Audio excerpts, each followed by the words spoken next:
everybody. So welcome back to day 4. Today's a day where I actually go through the list of my fears. There's 43 of them.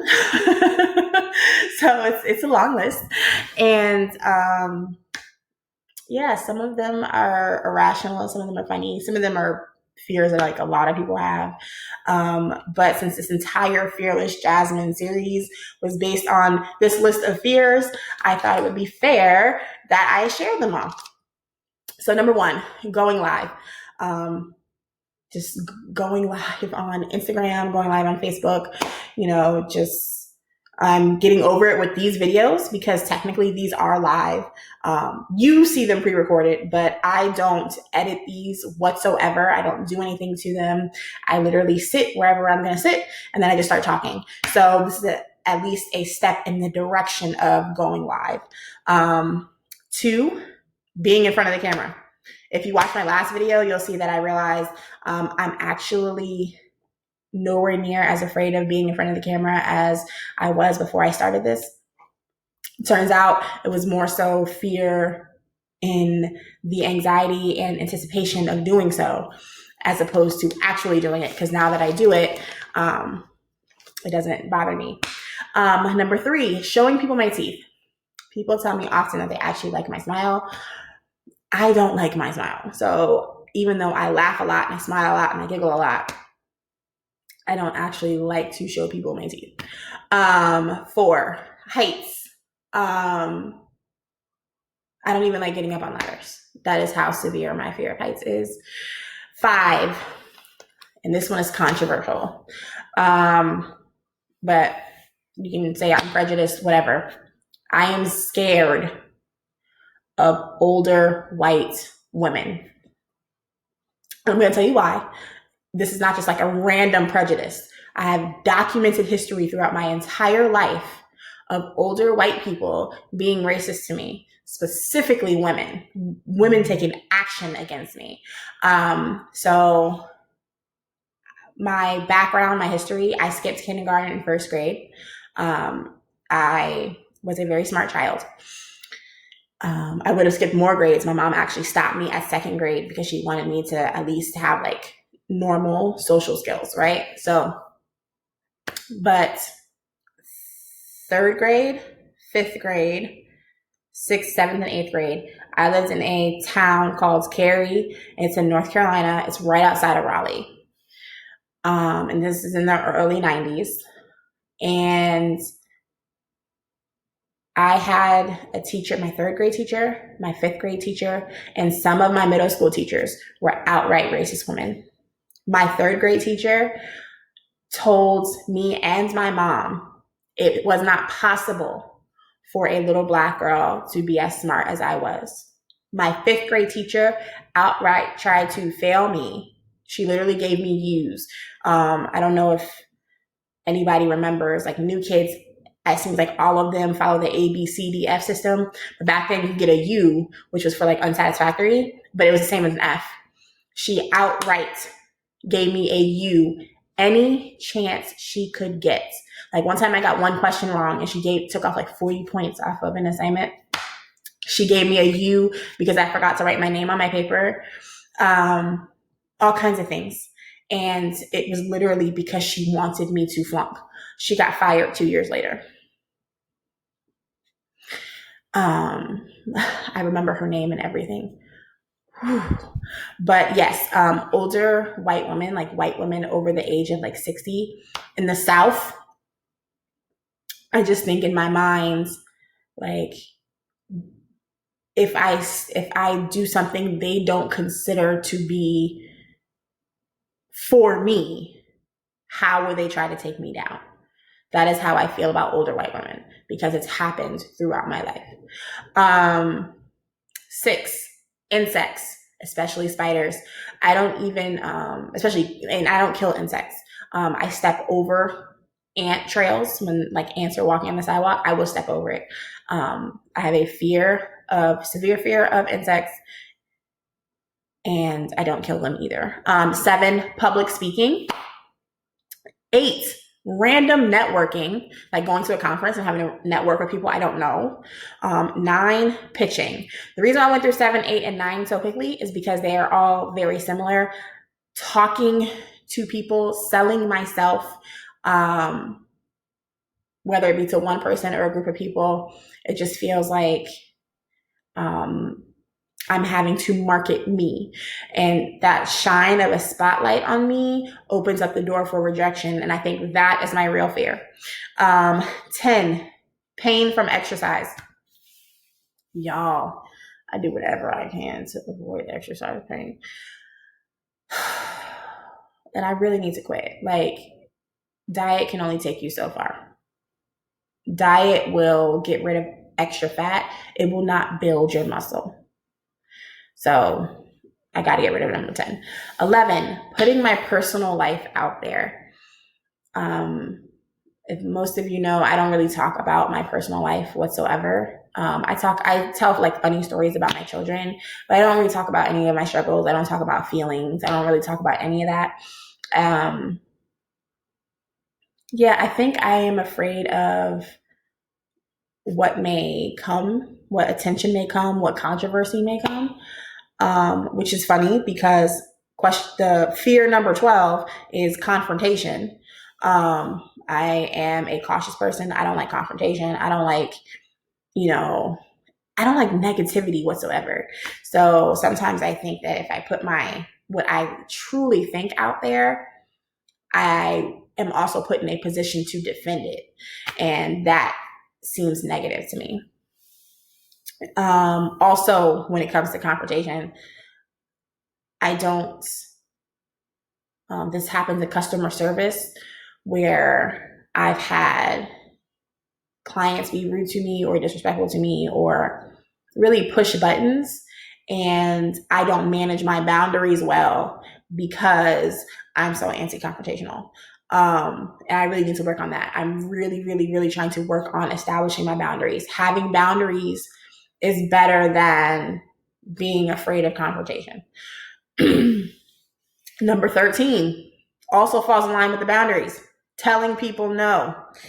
I am afraid of telling people no. I've had it be a lot in my life where I say yes, and I'm such a giving person, and then the one time that I say no to people, so much comes back at me. Like, how dare you say no? These are the consequences for you saying no. And so it just made me afraid of saying no. Well, now I'm at the point where I'm at an age in my life where I don't have to depend on other people. So if I want to tell you no, I'm just telling you no, because what can you do to me? I stand on my own. So my fear of telling people no is getting less and less over time. 14, the dark. Yes, I am afraid of the dark. And I mean dark. Like, if you stand in the bathroom and you close the door, all of a sudden I think that there's, Candyman's gonna come out of the mirror.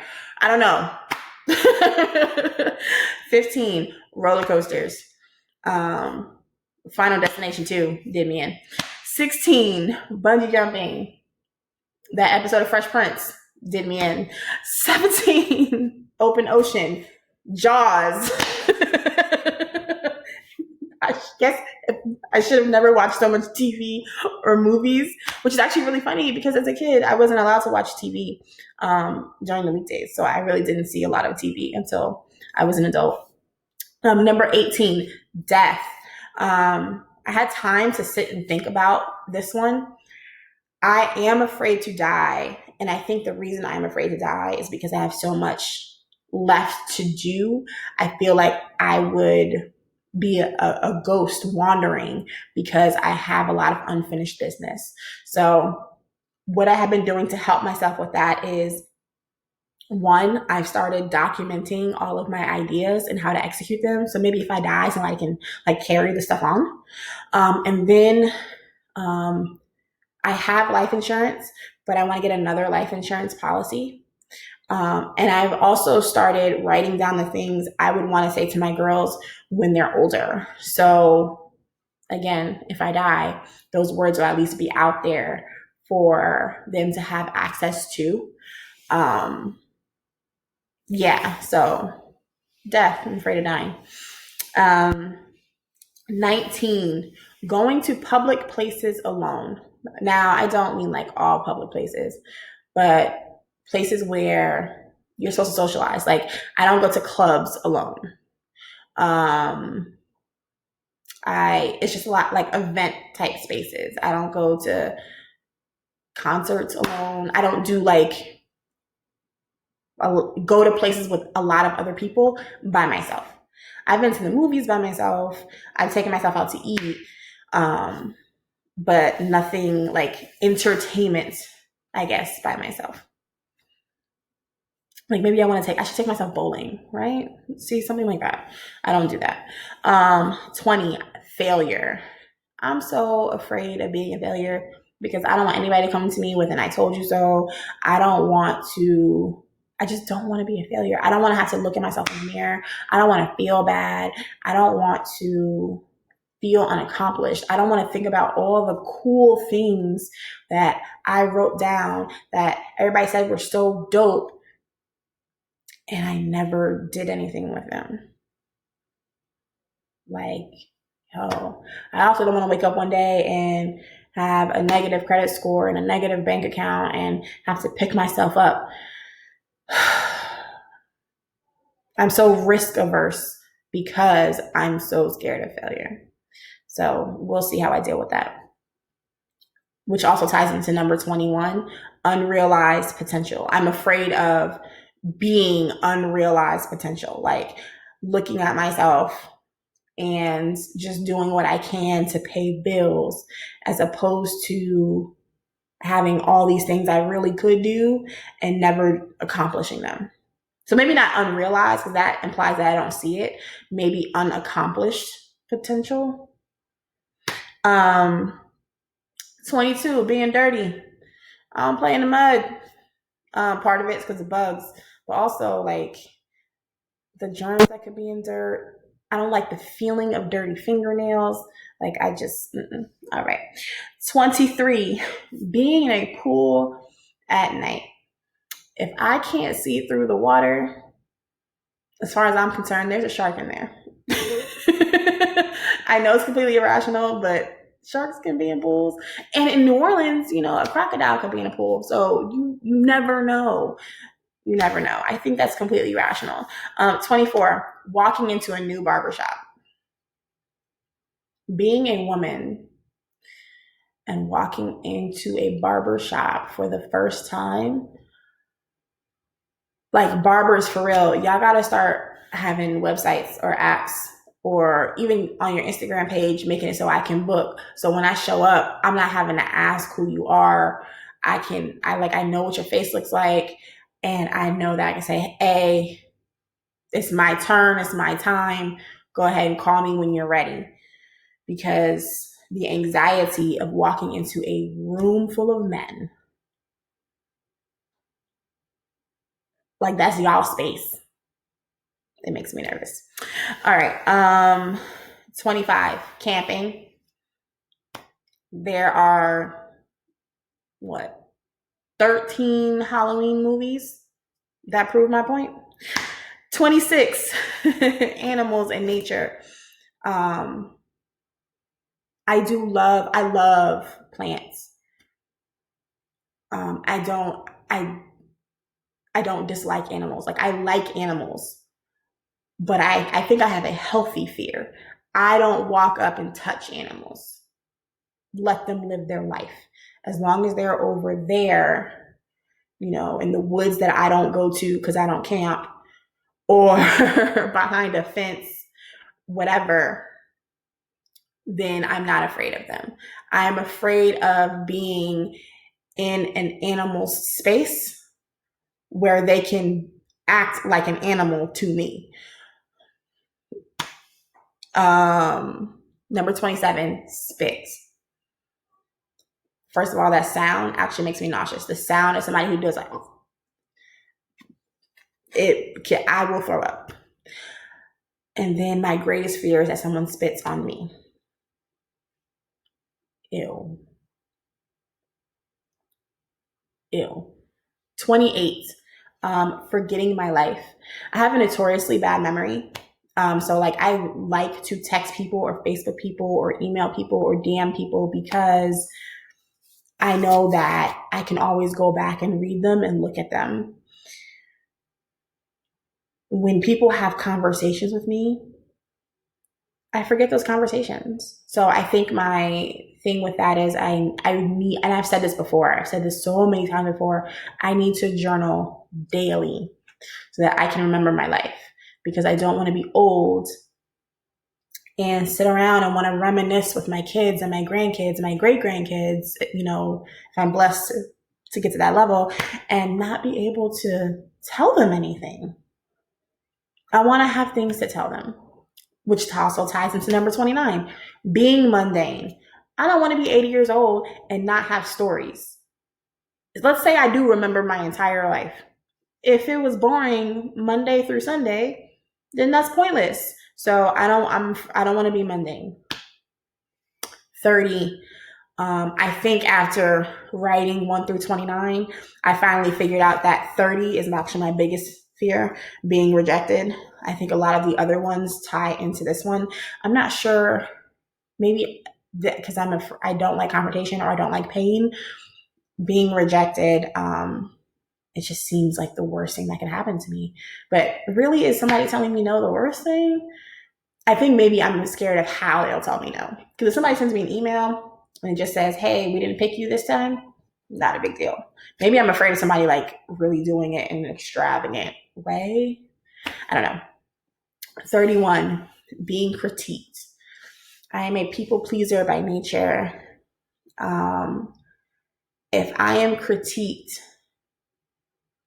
especially if it's not true, or if it's negative and not true, I don't think I quite know how to handle it. Even like I'm a people pleaser and I'm naturally liked. Like there have been very few people I've come across in my life who don't like me. So being rejected, being critiqued, they don't happen to me often. Part of why I don't get rejected very often is because I also don't go for things. So that's why I'm not rejected often, but I'm also not critiqued often because people just, I guess, naturally like me. And so they don't really want to tell me bad things about myself, even if they recognize them. I think people also don't want to hurt my feelings. So I don't know how to receive critique because people also don't give it to me. A lot of critiquing that I do is self-critique, but that's really not healthy for me because I critique myself harshly. And that could also be it too. I critique myself so harshly that I guess I could also be expecting such harsh critique from others. And I just don't want to hear it because I don't want to bundle your harsh critique on my harsh critique because that's a lot of weight. Number 32, being forgotten.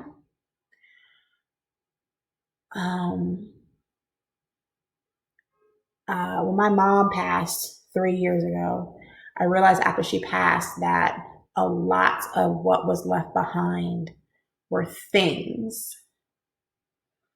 I don't want that to happen to me. I want when I leave there to be an impact, like a real impact. Like I want somebody to be like at my funeral doing a eulogy talking about, hey, yo, and Jasmine don't know it, but she did something and it changed the whole trajectory of my life. I don't need it to be like a ton of people, but it needs to be some people where I really had an effect.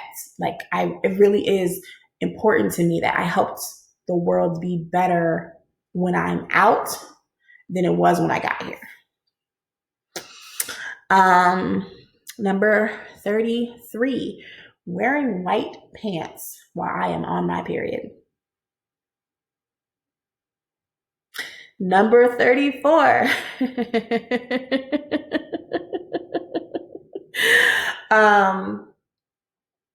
Fear of parenting wrong.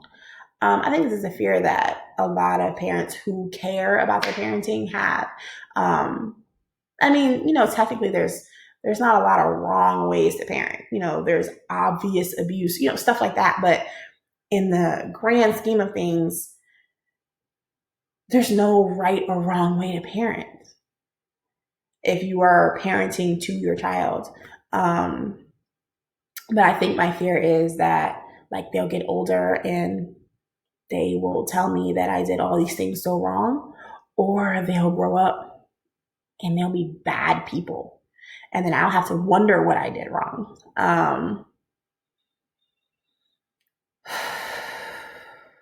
Like it's more important to me that they grow up and be awesome, amazing people than if I am. No, it's not more important. I think it's equally as important to me that they grow up and be awesome, amazing people as it is for me to end my life being an awesome and amazing person. Number 36, vulnerability. I think this falls in line with fear of rejection. If I'm vulnerable to people, that opens the door for them to critique me or confront me or reject me or any of those other things. So 36, vulnerability. Also, some people like to use your vulnerabilities against you. And I don't think that I have good defenses for my vulnerabilities. So I don't know what that looks like. And since I am also afraid of the unknown, that's 37, fear of the unknown. I think, not knowing what could happen to me if I share my vulnerabilities, it just drives me to another fear. Number 38, elevators. Again, final destination. 39, dinner conversations. A lot of the small talk that happens in dinner conversations, I always walk away from conversations that I have with people, and I could think about it like even like a year later and go, man, did I say the right thing? I wonder what they thought of me when they walked away from me. Yeah, so dinner conversations I don't really care for.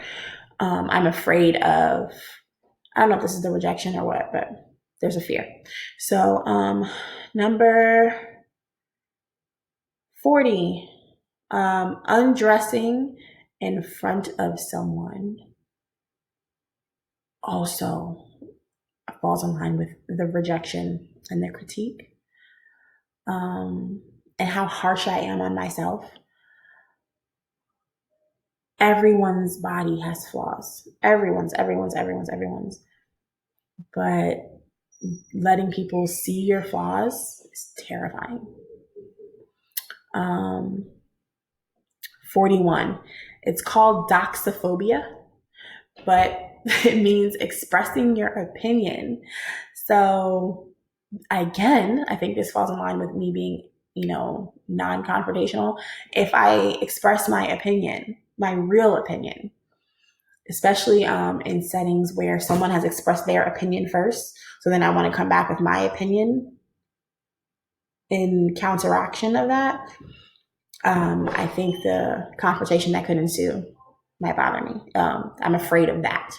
All right, we're almost there, guys. So 42, I skipped a number. Okay, 42, dancing in front of people. I've been teased a lot of my life that I'm a bad dancer, but funny enough, it's from family members, and my family has never actually seen me dance. So when I'm at a club, I'm told I'm a great dancer. So, I can never be in somebody's, well, let me not say never. I don't think I am talented to be in someone's video, but I have rhythm. So I think that's enough. All right, we got two more, right? So 43, wearing a bikini. This falls in line with being naked, being critiqued and everything else. And since I've been an adult, I have worn a two-piece bathing suit.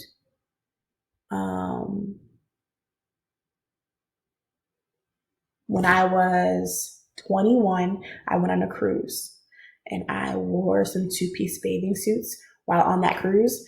And when I say two-piece, it was more like a shirt type thing with like bottoms. So really, it was actually kind of like a one piece. And then a year ago, when I went on the My League Taught You retreat, I specifically made sure I bought a two-piece. It wasn't a bikini, but it was a two-piece, because I knew about this fear and I've been trying to battle it. And I remember even still feeling uncomfortable. Like I was conscious about me wearing it the entire day that I wore it. So I think I just want to go out and wear a bikini, period. Show it all and just see what happens. Hopefully, nothing happens. So then I'll be comfortable. Maybe I should just go to a nudist beach. There we go. That's an idea. All right. The last one. Anybody who's ever been to New York knows exactly what I'm talking about. Walking on the sidewalk and falling into one of those great things. I don't even know what the things are called, but I've always had this fear that I will step on one and I'll be the person that falls through. And then at the bottom of it, it's nothing but rats and like trash and ew. Like they have some of these in some places in New Orleans, but overall, I really only see them that I can think of. I really only see them in New York. And then some of them have like steam coming out of them, and I'm afraid of them. Anyways, oh, no, never mind. Bonus fear. I wrote this at the top of the page. All right, it's called atelophobia, fear of imperfection. I think this is what drives a lot of my other fears. I'm afraid of not being perfect to other people. Like, obviously, no one is perfect, but I'm afraid of not being the acceptable level of perfect. And that frightens me more than anything. Anyways, that's my list of fears. I'll be tackling each of these, most of these in videos. And I hope that you enjoyed it. Let me know some of your fears in the comments.